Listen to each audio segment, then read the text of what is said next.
Wahyu 13. Binatang yang keluar dari dalam laut. Lalu aku melihat seekor binatang keluar dari dalam laut, bertanduk 10 dan berkepala 7. Di atas tanduk-tanduknya terdapat 10 mahkota, dan pada kepalanya tertulis nama-nama hujat. Binatang yang kulihat itu serupa dengan macan tutul, dan kakinya seperti kaki beruang, dan mulutnya seperti mulut singa.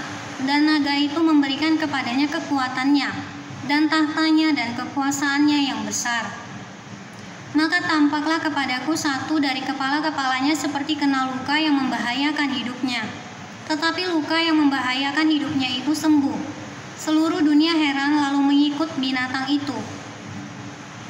Dan mereka menyembah naga itu, karena ia memberikan kekuasaan kepada binatang itu.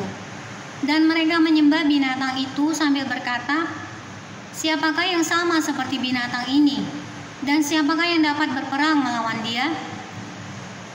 Dan kepada binatang itu diberikan mulut yang penuh kesombongan dan hujat. Kepadanya diberikan juga kuasa untuk melakukannya 42 bulan lamanya. Lalu ia membuka mulutnya untuk menghujat Allah, menghujat namanya dan kemah kediamannya, dan semua mereka yang diam di sorga. Dan ia diperkenankan untuk berperang melawan orang-orang kudus dan untuk mengalahkan mereka. Dan kepadanya diberikan kuasa atas setiap suku dan umat dan bahasa dan bangsa. Dan semua orang yang diam di atas bumi akan menyembahnya, yaitu setiap orang yang namanya tidak tertulis sejak dunia dijadikan di dalam kitab kehidupan dari anak domba yang telah disembelih. Barang siapa bertelinga, hendaklah ia mendengar. Barang siapa ditentukan untuk ditawan, ia akan ditawan. Barang siapa ditentukan untuk dibunuh dengan pedang, ia harus dibunuh dengan pedang. Yang penting di sini ialah ketabahan dan iman orang-orang kudus. Binatang yang keluar dari dalam bumi.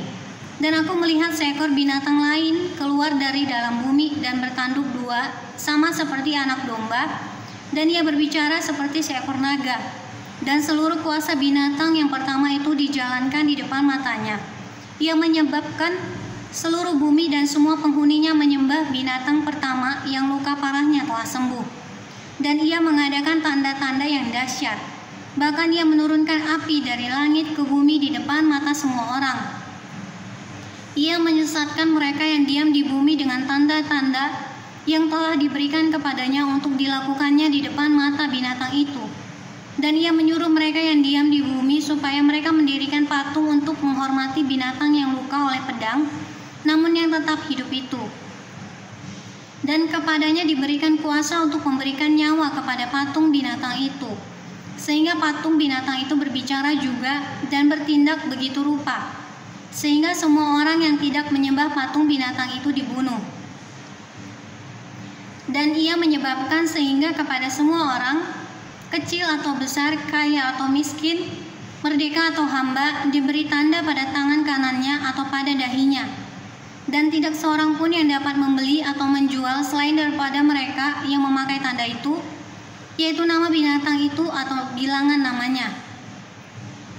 Yang penting di sini ialah hikmat. Barang siapa yang bijaksana, baiklah ia menghitung bilangan binatang itu. Karena bilangan itu adalah bilangan seorang manusia, dan bilangannya ialah 666.